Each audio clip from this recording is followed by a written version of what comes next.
우리가 살아가다 보면 건강할 때도 있고 또 병들 때도 있습니다. 또 경제적으로 윤택할 때도 있고 경제적으로 아주 어려울 때도 있습니다. 여러분이 시험을 봤는데 시험 붙을 수도 있고 떨어질 수도 있습니다. 또 회사에 지원을 했는데 회사에 여러분이 원하는 대로 붙을 수도 있고 또 떨어질 수도 있습니다. 승진을 원했는데 승진할 수도 있고 승진이 안 될 수도 있는 거죠. 우리가 살아가는 이런 두 가지의 일들이 늘 우리의 삶 가운데서 우리와 부딪히게 됩니다. 그럴 때 이런 일들에 대해서 우리가 어떻게 대하면서 그런 걸 살아갈 수 있을까 하는 게 우리의 인생의 성숙도를 보여주는 거죠.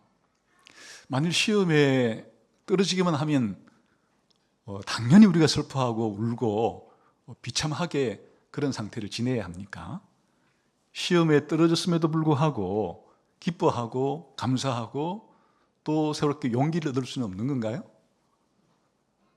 우리가 몸이 아플 때 우리 가족 중에 누군가가 심각한 질병에 걸렸을 때 그러면 마땅히 우리는 슬픔에 빠져서 헤어나올 수 없게끔 낙심하고 그렇게만 살아야 되는 건가요?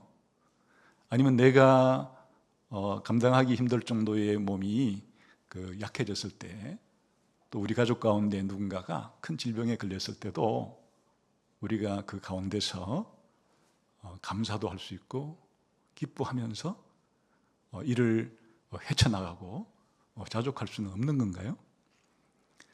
우리 인생들은 그렇기 때문에 이 두 가지의 일들을 다 겪고 살기 때문에 고대로부터 일단의 사람들은 어떻게 하면 이런 외적인 환경과 상황에 좌우되지를 않고 늘 마음에 평정심을 유지하면서 살아갈 수는 없을까? 그런 것을 고민한 사람들이 있어요. 특히 이제 이런 것은 세상이 아주 어지러울 때, 세상이 아주 불안할 때, 그럴 때 우리 각 개인들은 이 불안하고 불안정한 세상 속에서 내가 그냥 주눅들고 늘 그냥 애통하는 가운데 불평하는 가운데만 살 것인가 아니면 세상이 어떻게 돌아가든지 간에 내 마음에 이 평정심을 잘 유지하면서 살아갈 수는 없을까라는 생각을 하게 되죠. 그 사도 바울이 살았던 이 시대에는 특히 한 주전 300년부터 BC 300년부터 AD 200년까지 한 500년 동안의 그리스 로마 사회에서는 서토와 철학이라는 것이 굉장히 유행을 했어요. 이 서토와 학파에 있는 사람들은 특히 이 문제에 대한 관심을 가지고 이걸 해결하기 위한 그런 철학적인 사조예요. 여기에 10절, 11절에 보게 되면 사도 바울이 나는 자족하기를 배웠다라는 이 자족이라는 단어 자체가 서토와 학파 사람들이 가장 중요시 여기고 또 이 자족을 이루기 위해서 애쓰던 사람들이 서토와 학파 사람들이에요. 그러니까 이 용어를 사도 바울이 빌려와서 서토와 학파 사람들이 생각하고 있는 이런 자족이라는 단어는 쓰고 있지만 그 안에 담긴 내용은 기독교적으로 완전히 재해석해서 기독교적인 지금 해석을 하고 있는 것이에요. 그러니까 바울이 살았던 이 시대에 그리고 바울이 지금 빌립보에 편지를 보내고 있는데 빌립보라는 도시 자체는 로마 제국의 식민 도시예요. 식민 도시라는 것은 그 로마의 축소판 같은 도시라는 뜻이에요. 그러니까 여기에 지도청이라든지 이 빌립보 사회에서도 아주 유행하는 철학은 당시에 유행하는 사상은 이런 서토와 학파의 사상이었을 것이에요. 그래서 이 자족이라는 것은 빌립보에 살고 있는 사람들에게 늘 들었던 또 익숙하게 알고 있던 그런 용어들인데 사도 바울은 단어는 자족이라고 쓰는데 그 내용은 완전히 기독교적으로 그렇게 재정의해서 지금 사용하는 것을 볼 수 있습니다. 우리는 지난 시간에 기독교적인 의미에서 자족이 무엇인지를 배웠었죠. 기독교적인 의미에서 자족은 내가 원하는 모든 것이 100% 완전히 충족되어서 더 이상 아무런 욕구가 나오지 않을 정도로 그렇게 결핍이 하나도 없는 그런 만족을 가리키는 것은 아니고, 그런 만족은 이 세상에서는 이룰 수가 없는 것이고, 비록 결핍이 있다 할지라도 그 가운데서 불평하지 않고 원망하지 않고 하나님의 섭리로 잘 내가 수용하고 받아들이는 것이 자족이다, 그렇게 말했고, 이 자족이라는 것은 절제와는 조금 구별되는 의미로 아주 풍요로울 때 필요한 것이 절제라면 뭔가 부족할 때 필요한 것이 이 자족이라는 말이다. 그리고 이 자족이라는 말 자체는 사실은 10번째 계명인 탐내지 말라는 말이다. 자족한다는 얘기는 탐내지 말라는 이야기고, 탐내지 말라는 얘기가 자족하라는 얘기다. 자족하게 되면 결과적으로는 아무리 힘든 삶을 맞이할지라도 불평, 원망 이런 데 빠지지 않고 하나님이 허락해 주신 이 상태를 내가 잘 수용하면서 그렇게 지낼 수 있는 그런 능력을 가리키는 것이다, 그랬죠. 그래서 오늘은 그럼 어떻게 이런 자족의 능력을 내가 가지고 살아갈 수가 있을까? 어떻게 하면 이 자족하는 사람이 될 수 있을까 하는 게 중요하겠죠. 그래서 이 자족이란 문제에 대해서 아주 깊이 몰두하고 이 문제를 사실은 해결하기 위한 그런 철학파라 해도 과언이 아닌 스토아 학파 사람들은 어떻게 이런 결핍되고 혹은 좋지 않은 이런 감정이 들 수도 있는 이런 사회를 살아가면서 그런 마음의 평정심을 잘 유지하는 방법을 그들은 나름대로 고안하고 또 그렇게 실천하려고 했을까? 한 7가지 정도의 그 단계를 통해서 자족하는 삶을 사는 비결을 스토아 학파 사람들은 말을 했어요. 이게 똑같은 용어로 표현되지는 않겠지만은 좀 여러분이 알아듣기 쉬운 그런 방식으로 조금 표현을 해볼게요.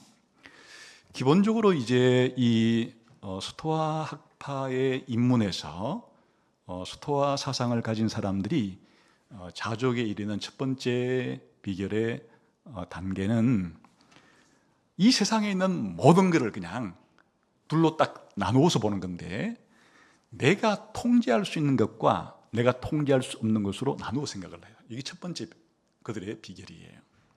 무슨 말인가 하니까 스토아 철학자 가운데 에픽테토스라는 사람이 이런 말을 한 적이 있어요. 어떤 것들은 우리에게 달려있고 어떤 것들은 우리에게 달려있지 않다. 이걸 좀 더 피고 와닿게 번역하면, 어떤 것들은 우리가 통제할 수 있고 어떤 것들은 우리가 통제할 수 없는 것들이 있다, 그런 말이에요.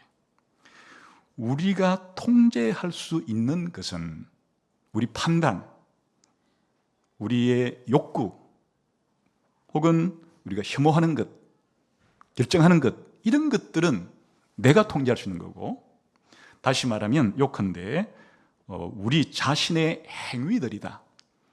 그러니까 내가 판단하고 내가 느끼고 내가 결정하는, 이건 내가 하는 일이니까 이건 내가 통제할 수 있는 것이다, 이렇게 말했고, 우리가 통제할 수 없는 것은 뭐 재산이라든지 평판이라든지 지위, 요컨대 우리 자신의 행위가 아닌 모든 것들이다. 이걸 더 쉽게 말하면은 다른 사람의 생각이라든지 혹은 과거에 일어난 일이라든지 아니면 부모님의 경제 상황이라든지, 이건 내가 좌지우지할 수 있는 게 아니잖아요. 오늘 또 날씨가 비가 오는 건지 눈이 오는 건지 바람 부는 건지 그건 내가 결정할 수 있는 게 아니잖아요. 그러니까 이제 이 스토아학파 사람들은 모든 세상에 있는 것들을 내가 내 행위로서 통제 가능한 일들, 그리고 내 행위로 통제 가능하지 않은 일들, 이렇게 모든 일을 두 가지로 이렇게 분류하는 것이 가장 중요하다, 이렇게 생각을 했어요. 그러면 이제 두 번째는 어떻게 하는가 하니까 감정을 조절하고 통제하는 일이에요. 이거는 이제 어떻게 하는 것인가 하니까 이 사람들은 생각하기를 그냥 이 어떤 사건이 생기면 그 사건에 대해서 감정이 자동적으로 생기는 건 아니고, 어떤 사건이 생겼을 때 그 사건에 대해서 내가 판단을 내리는 결과로 감정이 생기는 거다, 이런 생각을 했어요. 무슨 말인가 하면 예를 들면 이런 거예요. 앞에서 내가 아는 친구가 걸어와요. 그래서 내가 인사를 했는데 이 친구는 나를 본 채 만 채 그냥 지나가 버렸어요. 이건 사건이잖아요. 나를 본 채 만 채 하고 지나간 게 사건이에요. 그러면 그 사건 자체로 내가 분노하고 막 기분 나쁘고 이런 것은 아니라 것들이 있어요. 어떻게 판단을 해야 분노라는 감정이 생기는 게, 이놈 봐라, 이 친구 봐라, 나를 이렇게 무시해도 되는 거야? 내가 그렇게 무시받을 사람인가? 이렇게 나를 보고 인사를 하지 않고 스쳐 지나간 그 사건이 내가 판단을 내릴 때 이건 분명히 나를 무시한 행동이야 라고 판단을 하면 그때 분노라는 감정이 솟구친다 이거예요. 그런데 똑같은 나에게 인사하지 않고 스쳐 지나간 그 사건을 어떻게 판단하는가 하면, 저 친구가 오늘 너무너무 바쁜 일이 있는가 보구나, 그래서 나를 보고도 그냥 거의 보지도 못한 채로 이렇게 지나가는 것이로구나, 이렇게 판단을 하면은 내 마음에 분노가 생기지는 않죠. 그러니까 친구가 나한테 인사를 하지 않고 그냥 지나간 그 사건 자체가 무조건 자동적으로 나한테 부정적인 안 좋은 감정을 일으킨 것이 아니라 그 뜻이에요. 그러니까 내가 이성을 가지고 어떻게 판단을 내리느냐, 그 결과로 안 좋은 감정 것들이 생기는 것이니까. 그래서 잘못된 판단을 하지 말고 이성으로서 바른 판단을 하게 되면 부정적인 그런 감정을 없앨 수가 있다, 이렇게 생각한 거예요. 그러니까 쉽게 말해 이성을 가지고 바른 판단을 내서 감정을 조절해라, 그 뜻이 되는 거죠. 세 번째는 불행을 미리 상상하고 대비해라. 이게 참 이제 잘 이 사람들이 개발한 건데, 아주 그냥 최악의 상황을 상상하라는 거예요. 아침에 일어날 때는 오늘 모든 일이 잘 되겠지, 이게 아니에요. 반대예요. 아침에 딱 일어나서 오늘 내가 직장 가면 또 그 상사가 나한테 욕바가지를 하겠지, 또 내가 오늘 직장에서 무지무지한 일을 겪겠지, 아니 어쩌면 나는 회사에서 쫓겨날 수도 있어, 이렇게 안 좋은 상황을 그렇게 충분히 미리 상상을 딱 해서 그런 일이 생기면 내가 어떻게 해야 되겠다, 미리 예행 연습을 하라고요. 좋은 것 같아요? 미리 안 좋은 거를 다 상상해 놨는데, 그러니까 이렇게 되면 그런 일이 닥쳤을 때 당황하지가 않는 거죠.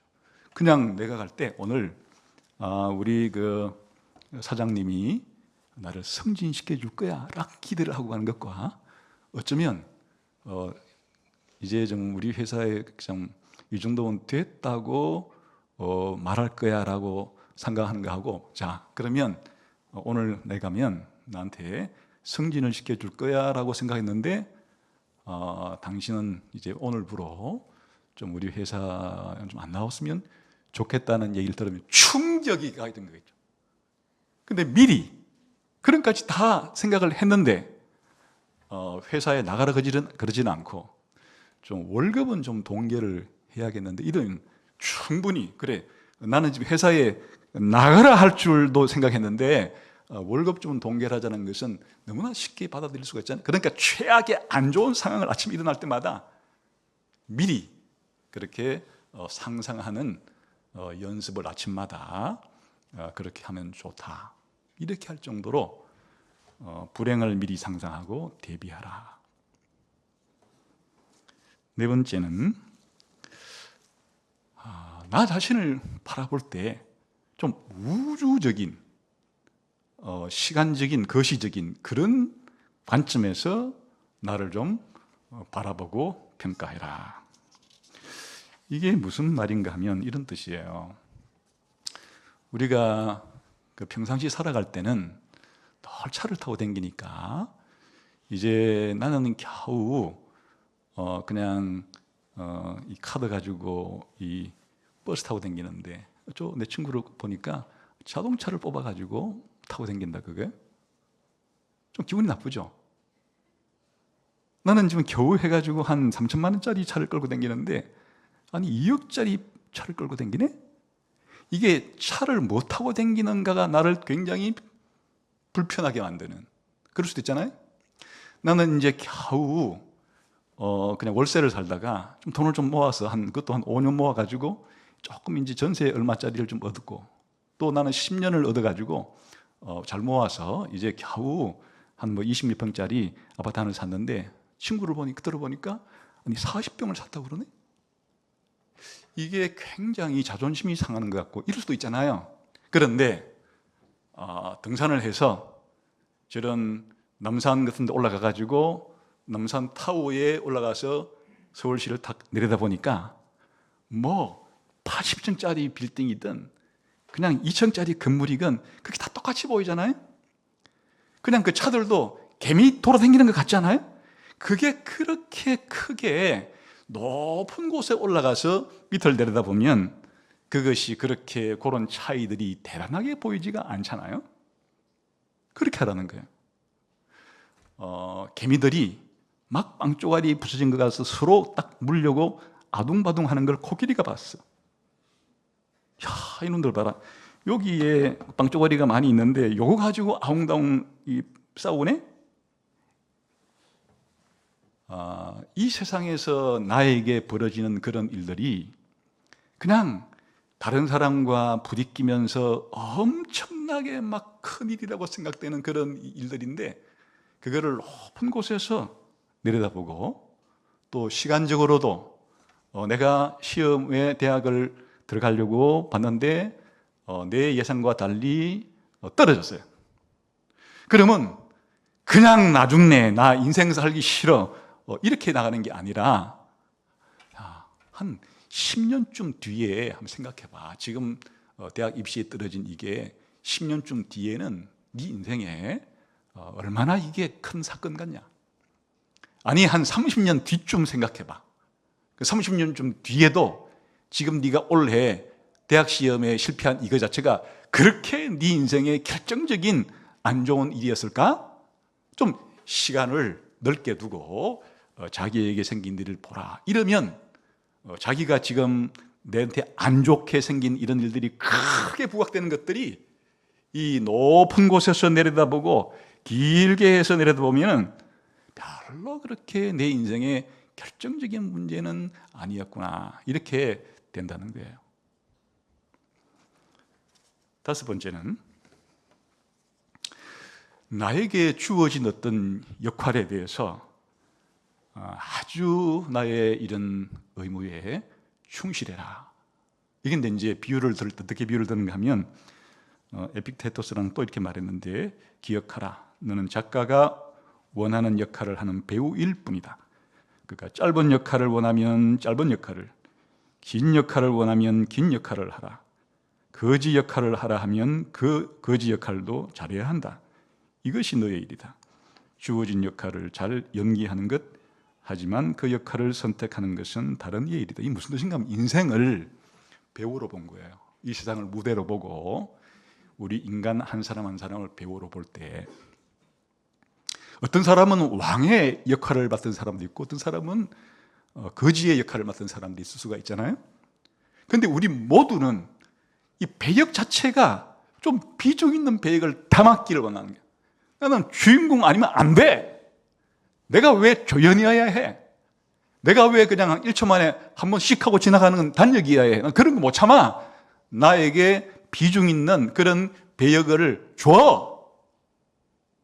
이렇게 하지 말고, 이 연극이라는 자체는 모든 사람이 다 주인공이 될 수 있는 것은 아니잖아요. 다 지각기 배역이 있는데 그 얘기예요. 거지의 배역을 맡았더라도 거지 배역은 안 할래 이게 아니고, 그 거지 배역 자체를 아주 최선을 다해서 충실하게 다 해라. 배역 자체가 우리에게 주어진 것에 대해서 무슨 배역이 중요한 게 아니라 어떤 주어진 배역이라도 주어진 배역에 대해서 최선을 다하여 의무를 다해야 한다, 이렇게 말한 거예요. 여섯 번째 단계는 죽음을 기억해라. 이게 무슨 뜻인가 하면은, 죽음을 기억하게 되면은 나는 죽는 존재다라는 걸 생각하게 되면은 현재 가지고 있는 시간이 아주 소중하게 생각된다는 거예요. 다시 말하면 나는 앞으로 100년은 더 살 거야, 이런 사람은 지금 자기가 아무 곳에나 시간을 써도 시간 아까운 줄을 모르겠죠. 그냥 게임하기 1년, 앞으로 99년 남았는데 뭐. 그리고 하루에 잠자기 12시간씩 한 달 자기, 그것도 앞으로 난 98년 남았는데 뭐. 이런 식으로 시간이, 자기가 죽는다는 생각을 하지 않고 살아가게 되면은 자기가 현재 하는 것에 대한 시간의 아까움을 잘 모른다는 거예요. 그런데 이제 의사한테 갔더니만 의사 선생님이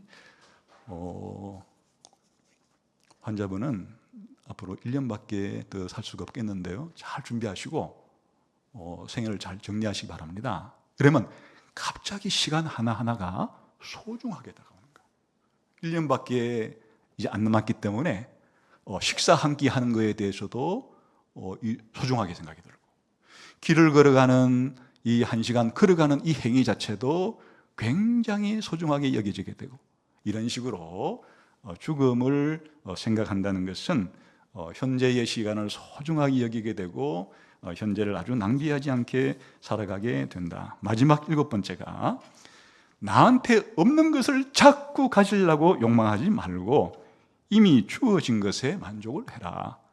다시 말하면 이미 나에게 주어진 몫에 만족하며 운명의 조화를 이루려고 그렇게 하고 살아가라. 다시 말해 운명의 순응을 해라.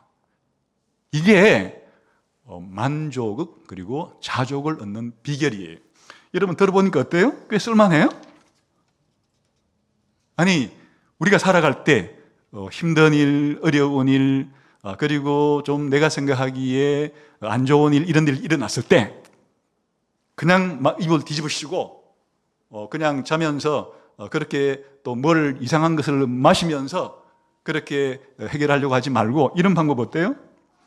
내가 통제하는 것과 통제할 수 없는 것이 있는데, 이건 어차피 내가 통제할 수 없는 일들이야, 그 신경 꺼. 그리고 내가 통제할 수 있는 것은 나한테 무슨 일이 생기더라도 내가 판단을 잘해가지고 잘못된 감정을 안 가지게 만들어.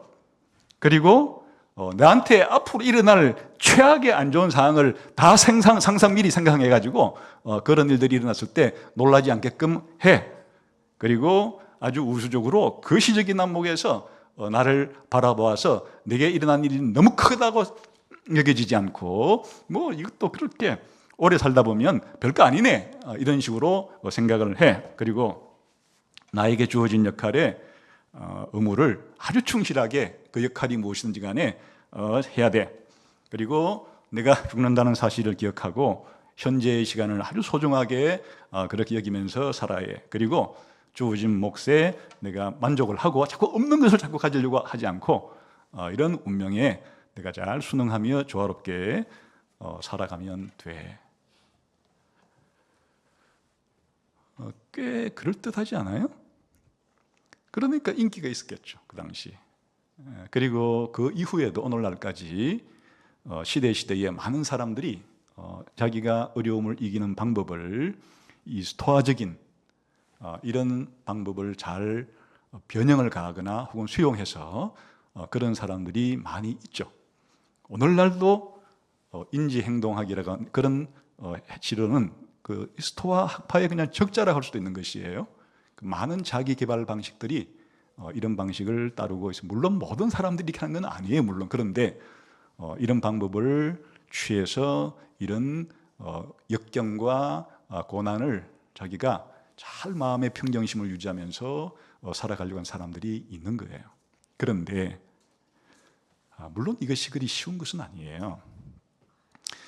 그렇기 때문에 이제 이 사람들은 이런 거를 전혀 할 수 없는 그런 사람들이 어리석은 사람이라면 이제 이런 7가지 방식을 써가지고 조금씩 이런 불행한 일들 속에서도 자기가 평정심을 잘 유지할 수 있는 이런 자족을 얻어가는 단계를 초급, 중급, 고급의 단계로 이렇게 발전시킬 수가 있다. 그리고 마지막에 그렇게 7단계까지 다 마스터한 사람은 이제 현자, 지혜자라고 할 수 있다. 이렇게 말을 해놓고도 사실은 가장 대표적인 이런 스토아 철학자도 아무도 자기를 현자라고 말하지는 않고 또 현자가 될 수 있는 사람이 있을까? 이렇게 생각할 정도. 이게 쉬운 일이 아니라 그 뜻이에요. 그래 아주 소수의 사람들만 그런 거죠. 일반 세상을 살아가는 사람들은 서토와 학파에 입문하지 않은 사람들은 이런 거 들은 적도 없고 어떻게 이런 일이 가능하다는 얘기예요.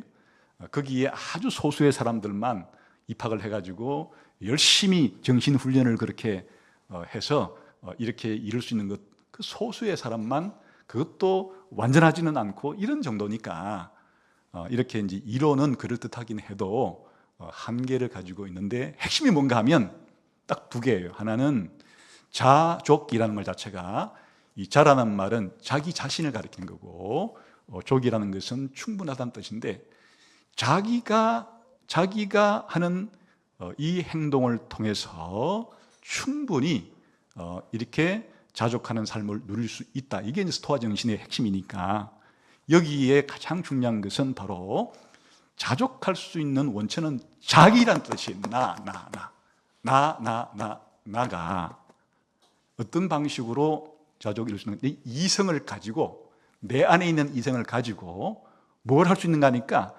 내가 불행하다고 생각하는 이런 안 좋은 분노라든지 그런 또 뭐 두려움이라든지 미움이라든지 이런 거 안 생기도록 잘 통제하고 관리하면은 내가 자족할 수 있다는 것이니까, 나로부터 출발해서 내 이성을 가지고 감정 조절을 잘하는 방식을 통해서 나는 이 세상에서 이런 불행한 일들 속에서 이 역경들을 잘 컨트롤하면서 그렇게 평정심을 유지할 수 있다고 하는 생각이에요.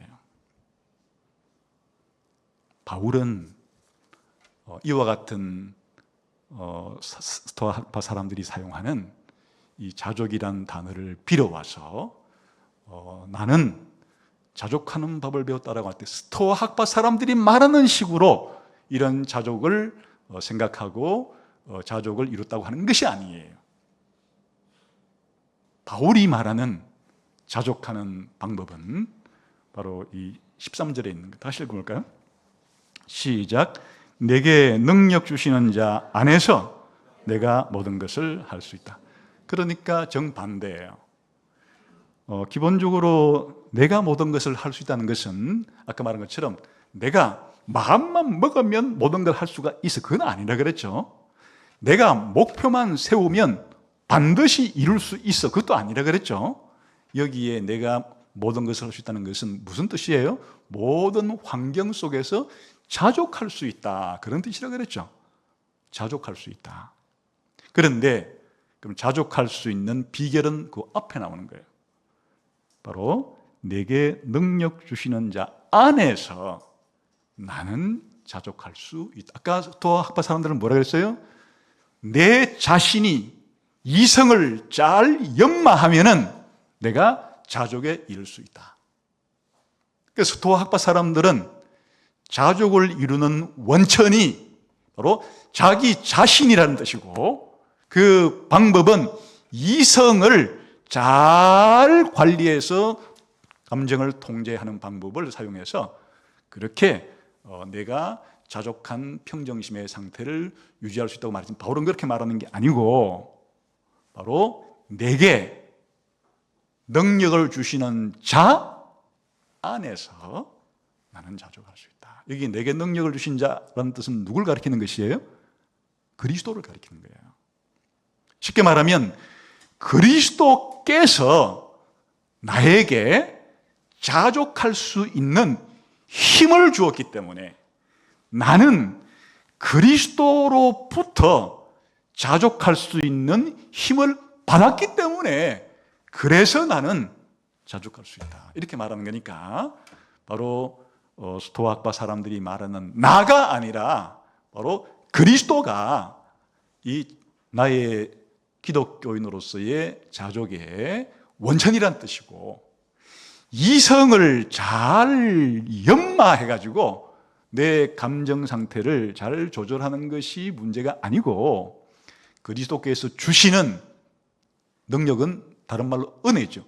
그리스도가 나에게 주시는 그 은혜를 가지고 나는 자족할 수 있다 하는 것이니까, 바로 근본적으로 뭐 비슷한 내용도 있긴 해요. 그러나 그런 용어도 비슷하고 그런 비슷한 내용 있는 것처럼 보이지만, 근본적으로 차이가 나는 것은 바로 스토아파 사람들은 나 자신이 노력을 잘하면은 나는 자족한 삶을 살 수 있으라고 하는 그런 것에 비해서, 사도 바울은 나가 아니라 그리스도께서 나에게 자족할 수 있는 능력을 주었기 때문에 그리스도가 주시는 이 능력을 가지고 나는 자족할 수 있어.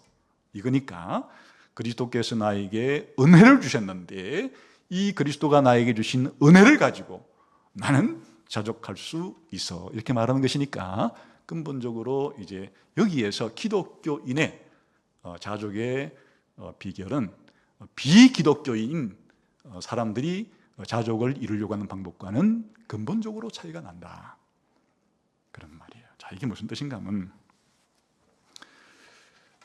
바울도 그리스도를 만나기 전에는 무슨 일이든지 이런 스토아파 사람 이상으로 아주 최선을 다하고 열심을 다해서 이 가말리엘 문화라는 곳에서 쉽게 말하면 율법 학교에 들어가서 최고의 우등생이 될 정도로 아주 의지력이 대단한 사람이었어요. 어떤 학교에 들어가서 수석한다는 건 쉬운 일이 아니잖아요. 엄청난 노력과 엄청난 의지를 가지고 해야 사실 그런 일이 있을 수 있는 거지, 그냥 뭐든지 적당적당 해가지고 그렇게 수석 졸업할 수 있는 건 아니잖아요. 그 사도 바울이 그렇게 율법을 지키는데도 나름 열심을 가졌고 이렇게 했는데, 예수 믿는 사람들이 자기가 거의 뭐 수십 년 동안 구약 성경을 연구하고 그렇게 한 거에 대해서 도저히 받아들일 수 없는 주장을 하며 살아간단 말이에요. 그 예수가 하나님의 아들이다, 혹은 예수가 하나님이다, 예수가 메시아다, 이런 주장을 하니까 있을 수 없다고 생각한 거예요. 아니, 십자가에 못 박혀 죽였다고 하는 것은, 이건 구약 성경에 하나님의 저주를 받은 사람만 나무에 달려 죽는데, 예수라고 하는 인물이 십자가라는 나무에 달려 죽은 것은 하나님한테 저주받아 죽은 건데, 어떻게 그 저주받은 사람을 하나님의 아들이라고 부르고 주님이라 부르고 메시아라 부르고 이렇게 할 수가 있는가? 그래서 이것은 완전히 잘못된 것이다, 이단이다, 신성모독이다 해서 이제 예수 믿는 사람들을 박해하기 시작한 사람이 사도 바울이라는 사람이었어요, 원래.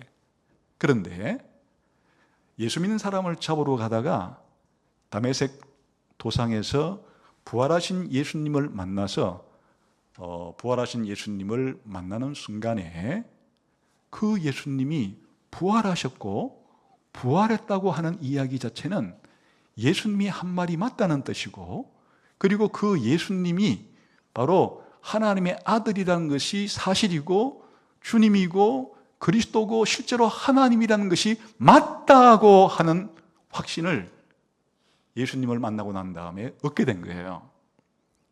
그래서 이제 구약 성경에서 나오던 그동안에는 이해할 수 없이 그냥 단편적으로 자기 머릿속에서 정리 안 되어 있던 것들이 전부 다 연결이 되면서, 아하, 이 그리스도는 하나님께서 예를 들면은 시편 110편 1절에 여호와께서 내 주에게 말씀하시기를 너는 내 보좌 우편에 앉아라 라고 하신 그 말씀에 의하면 바로 예수님이 하나님 아버지와는 구별되는 하나님의 아들로서 하나님도 아버지도 하나님이시고 하나님의 아들인 예수님도 하나님이시고 이 관계를 알게 된 거예요.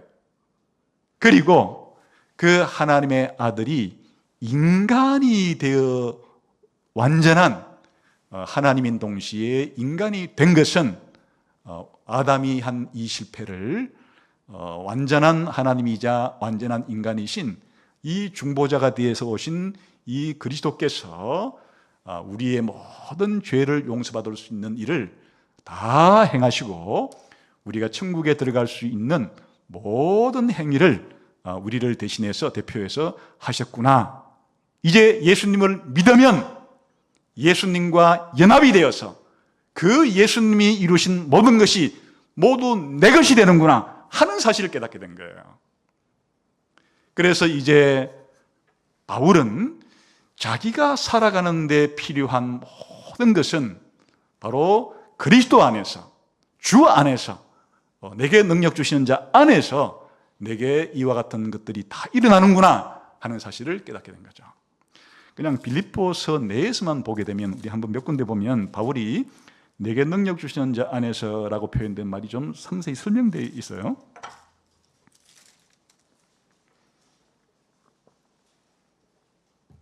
우리가 어떤 마음을 가져야 되는가? 바로 예수님 마음을 가져야 되는데 5절부터 11절까지 봅시다. 시작. 너희 안에 2장 5절부터 11절 시작.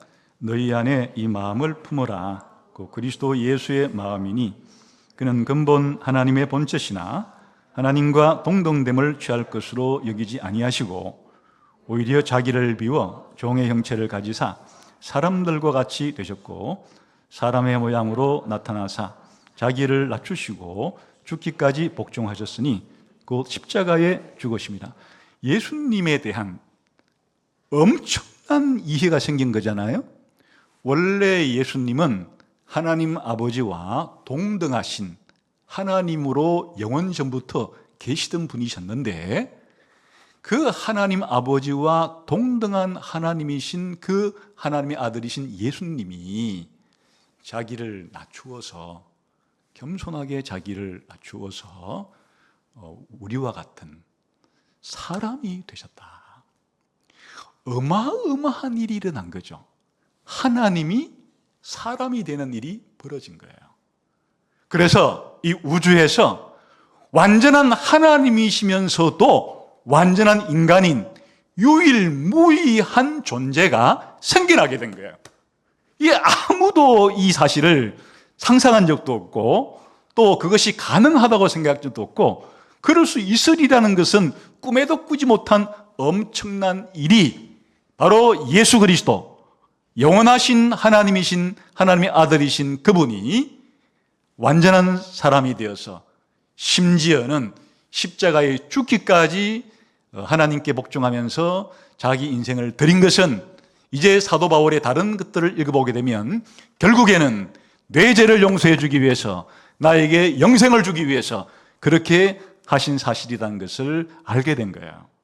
그런데 하나님이 예수님이 십자가에 죽는 것까지 그렇게 허용하신 것이 아니고 그 십자가에 죽기까지 허용하신 그 이후에는 이제는 그 예수님을 부활시켜서 승천시켜서 하나님 보좌 우편에 앉히시고 모든 천사와 인간과 모든 만물들이 전부 다 예수님이 주님이라는 사실을 알게 해서 주님 앞에 무릎 꿇고 주님을 찬양할 수 있도록 그렇게 만드신 사실을 알게 되었기 때문에 이 우주의 가장 중심적인 인물이 예수 그리스도라는 사실을 알게 된 거예요. 영원 전부터 계셨던 분이고 인간이 되셔서 우리의 구원을 위해서 모든 일을 행하신 분이시고 지금은 하나님 보좌편에 계신 분이시고 장차 심판하시고 구원하시러 오실 분이라는 사실을 알게 되는 순간에 이 인간의 역사의 이 우주의 가장 중심되는 인물이 예수 그리스도라는 사실을 사도 바울은 알게 되었기 때문에 이제는 예수님을 믿었을 때 그 예수님과 자기 자신이 하나가 되었다는 사실이 자기 인생에 있어서 가장 놀라운 일이, 엄청난 일이 벌어진 사실이라는 것을 알게 된 것이에요. 그러니까 사도 바울의 모든 삶, 모든 일, 심지어 생사 문제까지 있어서도 자신이 그리스도와 연합되어 있다는 이 사실에 영향을 받게 된 것이에요. 그래서 한번 1장 봅시다. 바울이 로마 감옥에 갇히게 된 것을 어떻게 이해하고 있는가?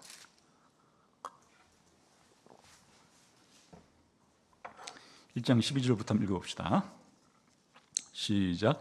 형제들아, 내가 당한 일이 도리어 복음 전파의 진전이 된 줄을 너희가 알기를 원.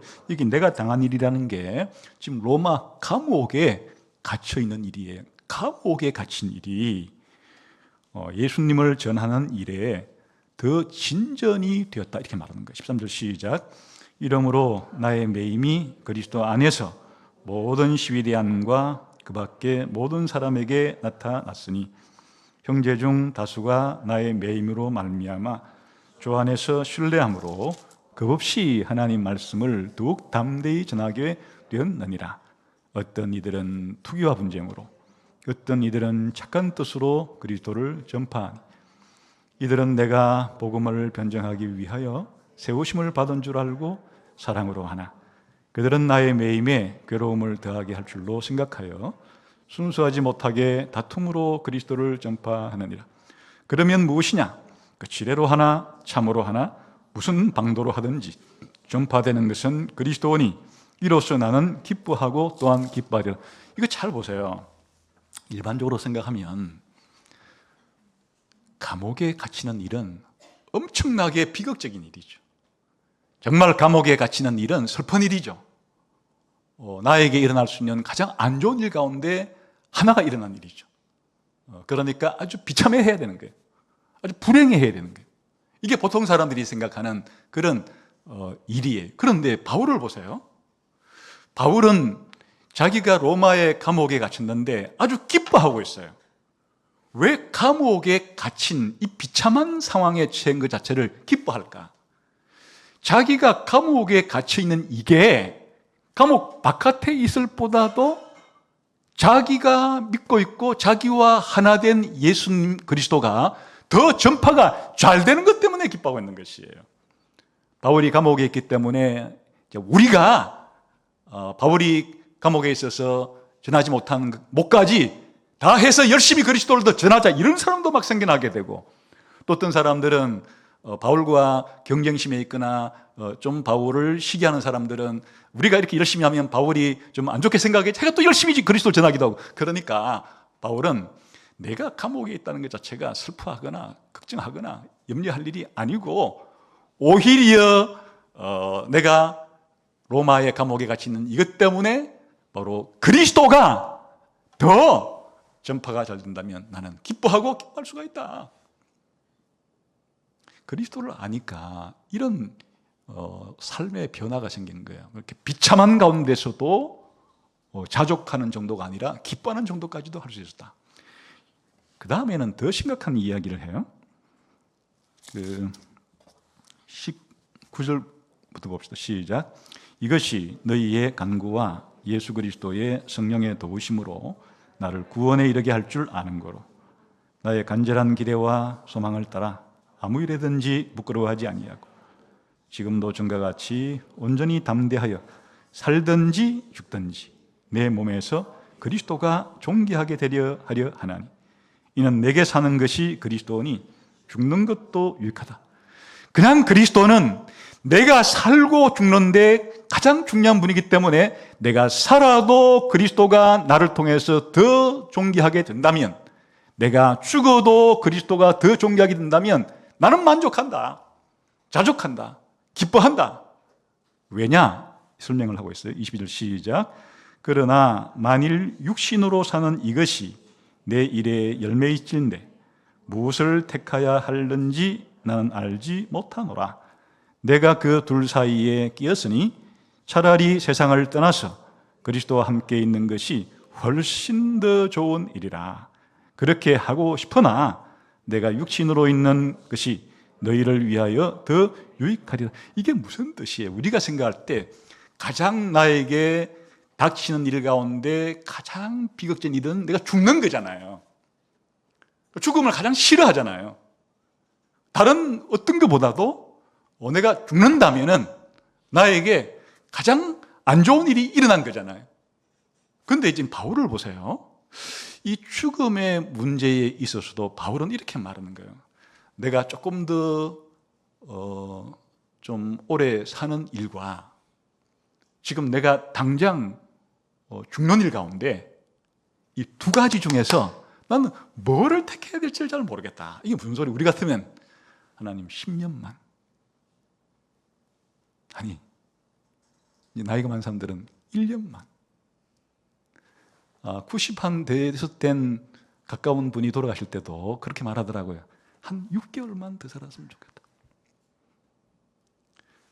사람은 죽음 자체를 가장 싫어하는 거예요. 그렇지 않아요, 여러분도? 그런데 사도 바울은 내가 지금 당장 죽는 거 하고 좀 더 오래 살아야 하는 거 하고 이 두 가지를 나는 뭐를 선택해야 될지를 지금 모르겠다. 각각의 장단점이 있기 때문인데 내가 죽으면 나한테는 정말 좋은 일이 일어나는 거야. 이제 여기서도 주님과 함께 살기 때문에 감사하지만은 이제 내가 몸을 떠나서 주님과 거하는 것은 더 좋은 상태로 가는 것이기 때문에 나 개인적으로 말하면 사도 바울은 이제 몸을 떠나서 주님께 가고 싶다. 사도 바울은 이 편지를 쓸 때쯤 되면 벌써 이전에 세 번째 하늘 주님이 계신 곳에 가히 사람의 말로는 설명할 길이 없는 곳에 갔다 온 적이 있기 때문에 이 말이 사도 바울에게는 그냥 사실적인 말이에요. 이 세상에 있는 것보다 나는 더 좋은 곳에 가는 것이기 때문에 나는 사실은 하루라도 빨리 가고 싶다. 이게 사도 바울이에요. 그런데 문제는 내가 주님께 가면은 나한테는 좋지만은 이 빌립보 성도들이라든지 세상의 다른 교회 사람들은 사도 바울이 남아가지고 성경도 가르치고 교회도 개척하고 또 교회를 양육하고 이래야 사도 바울이 없는 것보다는 그들에게는 큰 유익이 되는 거잖아요. 그러니까 나를 생각하지 않고 남아있는 교회, 이 다른 성도들을 생각하면 내가 가는 것보다는 내가 남아있는 것이 이 사람들한테는 더 유익한 일이 생길 거기 때문에 그래서 결정하기가 어렵다는 거예요. 내가 죽으면 나한테는 좋지만은 그러나 이 사람들에겐 더 이상 나를 통해서 배울 길이 없으니까 안 좋은 일이 되는 거고, 그러나 내가 살아남으면 이 사람들에게는 계속해서 성경을 가르칠 수 있고 모범을 보일 수 있기 때문에 이 사람들의 영적인 성장에 큰 유익이 있겠지만 나에게는 빨리 더 좋은 곳으로 가고 싶은데 더 좋지 못한 이곳에 내가 남아 있어야 되니까 이 두 가지를 내가 선택하기가 참 어렵다 이렇게 말하잖아요. 이 자기의 살고 죽는 문제까지도 그리스도를 알고 나니까 완전히 이 문제를 달리 생각하는 거란 말이죠. 그냥 될 수 있으면 아까 스토아 학파 사람처럼 언젠가는 죽을 것이니까 이제 죽고 나면 끝장이니까 그냥 죽기 전에 시간 좀 남았을 때 그 시간을 조금 아껴서 이 생각하고 내가 죽어 그리스도께 가는 것이 훨씬 더 나에게 좋은 것이기 때문에 하루라도 빨리 가고 싶지만 하지만은 그러나 지상에서 내가 해야 될 이 일을 통해서 다른 사람이 도움받을 것을 생각하게 되면 그것을 선택하는 것보다는 아직도 남아서 다른 사람들을 가르치고 다른 사람의 본을 보이는 이 일이 그들에게 더 열매가 있는 일이기 때문에 나는 주님이 허락하실 때까지는 있을 수밖에 없다고 하는 것을 받아들이는, 삶과 죽음의 문제까지도 완전히 바뀌는 일이 그리스도를 제대로 아니까 이런 일이 생기는 거잖아요. 그래서 더 나아가서 사도 바울은 그리스도를 아는 이 지식의 중요함을 3장 7절부터 어떻게 말하는지 한번 봅시다.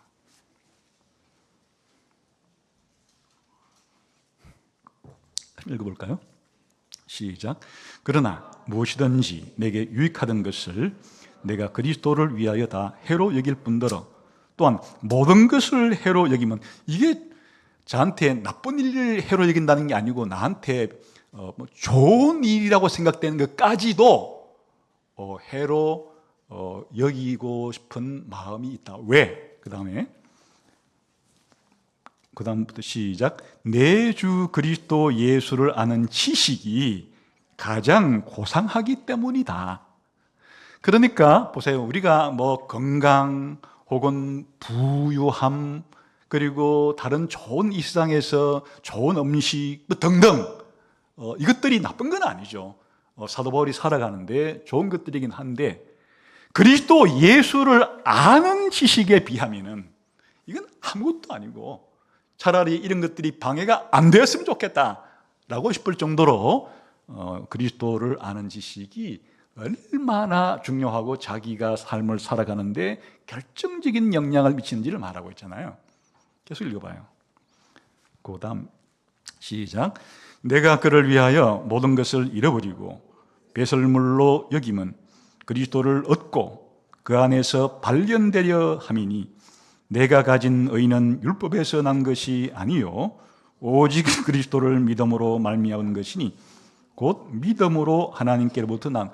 왜 그리스도라는 지식이 가장 고상하다고 했는가 하니까, 하나님께로부터 죄 용서를 받고 너는 이제 의인이다, 내가 너에게 영생을 주노라, 이런 것 자체가 내가 열심히 율법을 지켜서 얻는 것이 아니고 예수 그리스도께서 나를 위해서 행하신 그 예수님의 행동 때문에 그 예수님의 의가 나에게 넘어와서 내가 의인이 되는 것이기 때문에, 내가 다른 말로 말하면 구원을 받는데 내가 열심히 노력하고 열심히 일하고 심지어 율법을 지키는 이런 행동 가지고는 죄를 용서받을 수도 없고 영생을 얻을 수도 없고 내가 하나님께 구원을 받을 수도 없는데, 그리스도 예수께서 나를 위해서 행하신 그리스도의 그 의가 나에게 전달되어서 내가 의인이 되는 것이기 때문에, 바로 이와 같은 그리스도와 연합되면은 얻게 되는 이 의에 대한 지식이 이 세상에서 무슨 황제, 로마의 황제가 되는 것에 비하겠어요? 아니면 로마 최고의 재벌이 되는 것에 비하겠어요? 로마 최고의 연예인이 되는 것에 비하겠어요? 그런 것들도 일시적으로 이 땅에서 유용하고 필요한 것이기는 해도 그런 것 자체가 내가 하나님 앞에 의롭게 되는 데는 한 쪼가리도 쓸모가 없는 것들이잖아요. 그러니까 사도 바울은 내가 의인이 되는 이것은 오직 그리스도와의 연합을 통해서만 되는 일이니까 그리스도와 연합됐다는 사실을 아는 이것이야말로 가장 최고의 지식이기 때문에 이에 비하면 나머지 것들은 다 상대화될 수밖에 없는 그런 것들이 이렇게 말하잖아요. 10절 시작. 내가 그리스도와 그 부활의 권능과 그 고난의 참여함을 알고자 하여 그의 죽으심을 본받아. 이건 무슨 말인가 하면 사도 바울이 이제 살아갈 때 이런 거예요. 지금 말하듯이 내가 풍부에도 처하고 비참에도 처하고 내가 배부름에도 처하고 배고픔에도 처하고 이런 일체의 모든 환경 속에서 나는 절제할 수도 있고 자족할 수도 있고 기뻐할 수도 있고 감사할 수도 있다. 이게 다 내가 그리스도의 죽으심과 연합되어 있고 내가 그리스도의 부활과 연합되어 있기 때문에 이런 일이 다 벌어지는 것이에요. 그래서 사도 바울은 한마디로 말하면 자기가 점점 거룩하게 되고 성장하고 성숙하게 되는 모든 비밀이 그리스도와 내가 연합해서 내가 그리스도의 죽음에 함께 연합되고 내가 그리스도의 부활에 함께 연합된 이 사실을 아는 것으로부터 일어나기 때문에 이것을 소중하게 여기는 것이에요. 그뿐 아니에요. 11절 시작. 어떻게 해서든지 죽은 자 가운데서 부활에 이르려 하노라. 더 나아가서 이제 사람들이 다 죽었을 때 죽음은 끝이다, 이게 아니고 바로 그리스도께서 부활하신 그 놀라운 사실은 장차 자기 자신도 죽었을 때 그리스도가 재림을 통해서 자기 자신을 그리스도의 부활과 같이 부활해 주실 것이다 약속했기 때문에 이제 사도 바울은 그리스도와 연합된 자기 자신은 죽었다 할지라도 나중에 부활할 것에 대한 것까지도 소망을 가지고 살아갈 수 있게 되었다. 이게 그리스도 안에서 자기가 얻는 유익들이에요. 그리스도와 연합하게 되면은 지옥 들어갈 수밖에 없는 그 죄에 대한 용서를 받게 되고, 그리고 무슨 일을 할지라도 우리가 천국에 들어갈 수 있을 만큼 좋은 일을 할 수 있겠어요? 그런데 그리스도께서 나를 천국에 데리고 갈 수 있을 모든 좋은 선한 일들을 다 하나님 앞에서 그렇게 이루셨기 때문에 그리스도를 통해서 내가 의인이 되고 영생을 얻게 되고 그렇게 되는 일, 이게 그리스도와의 연합 속에서 일어난 일이에요.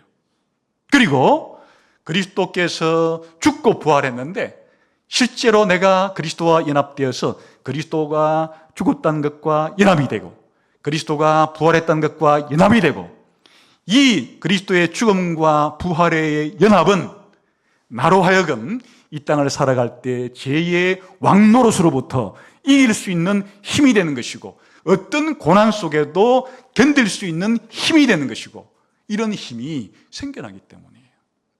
한 단계 더 나아가서 앞으로 자기 자신이 죽음의 끝이 아니고 부활에 이르게 될 것이라고 하는 것이 그리스도와의 연합 속에서 자기에게 일어날 일이에요.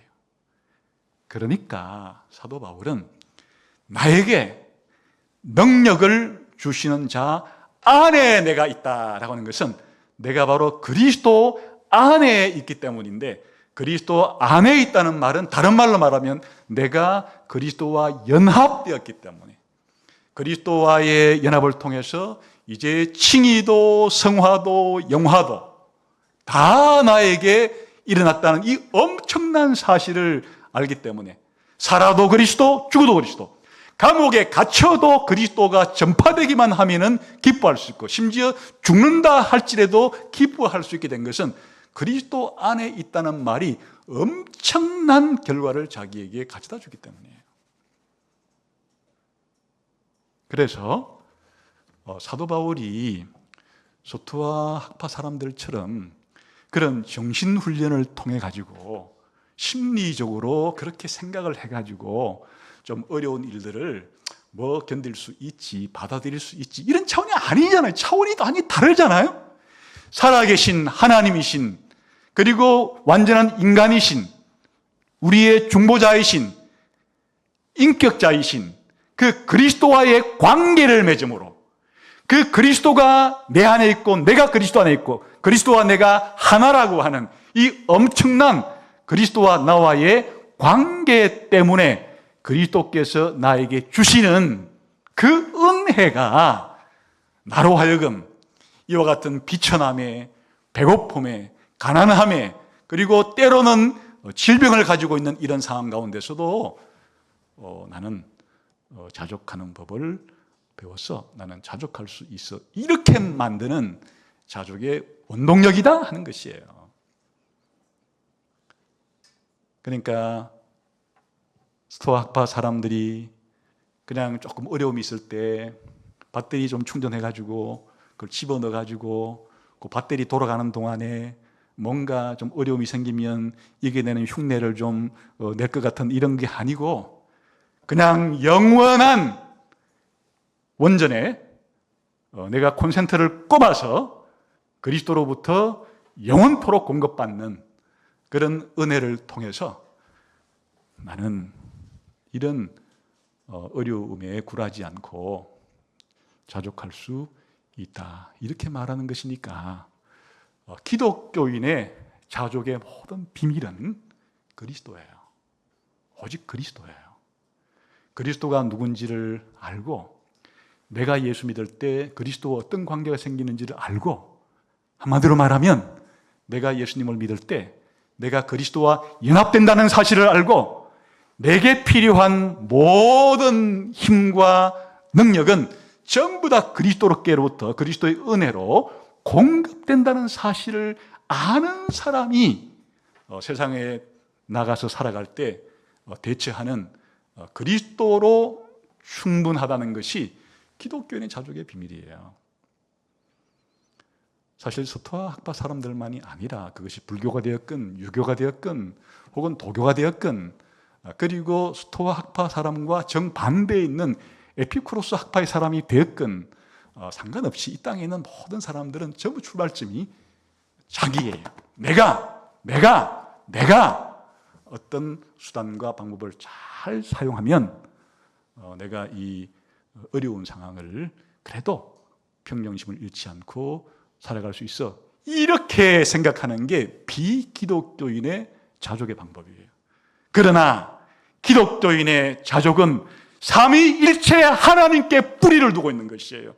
영원하시고 불변하시고 무한하시고 전능하시고, 그리고 모든 은혜와 자비와 긍휼과 무한하고 풍부하고 영원하게 가지고 계시는 전능하신 인격자이신, 무한하신 인격자이신 하나님께 나를 잇대어서 그 삼위일체 하나님으로부터 공급받는 그 은혜를 가지고, 그 능력을 가지고 이 땅에 살아가는 어려움들은 이게 아무것도 아닌 양 그렇게 그 그리스도께서 주시는 은혜가 크기 때문에 그렇게 이기는 방법이 기독교인의 자족의 비결이에요. 처음에 스토아 학파 사람들의 이야기를 들을 때는 꽤 그럴듯했잖아요.